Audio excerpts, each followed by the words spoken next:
le rôle, Éric Zemmour, des entreprises de lutter contre les discriminations? Ensuite, je vous donne la parole. Bon. Moi, je vous pose la question. Mais vous pouvez me poser la question. C'est la question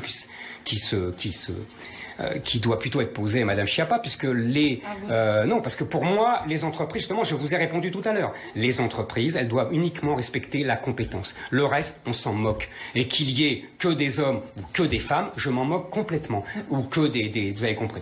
L'important, c'est uniquement la compétence. Ça devrait être que la compétence. Et vous ne devriez pas faire pression. C'est pour ça que je dis que vous faites de la morale et de l'idéologie et non pas de la loi. Vous ne devriez pas faire pression sur les entreprises. Les entreprises ont une obligation de réussite, ont une obligation de profit, ont une obligation d'emploi. Elles n'ont pas des obligations à défendre votre morale. Parce que c'est de la morale, je répète, et c'est même, puisque vous aimez Nietzsche, de la moraline. Les discriminations raciales, mais là sur les discriminations territoriales, on quitte le champ de Voilà, c'est exactement ce que je voulais démontrer.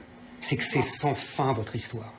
C'est sans fin. Vous allez trouver toujours des gens, légitimement ou pas légitimement, qui vont se plaindre des discriminés. Vous fabriquez des victimes éternelles. Vous fabriquez des aigris. La vérité, c'est qu'il ne faut pas tenir ce discours aux gens. Il faut leur dire, c'est uniquement par le mérite et l'effort qu'on y arrive. Et ça a marché pendant des siècles en France. C'est que depuis 30 ans qu'on a cette idéologie délétère de la non-discrimination que ça ne marche plus. Parce que tout simplement, chacun se dit, ah bah oui, moi j'ai échoué, mais c'est parce que j'ai été discriminés. C'est ça, peut-être la plus grande perversité de votre idéologie. Et ça, il n'y a pas de victime, selon vous? Vous croyez qu'en plus c'est bien? Non, c'est mal. Et c'est mal et ça fait du mal aux gens.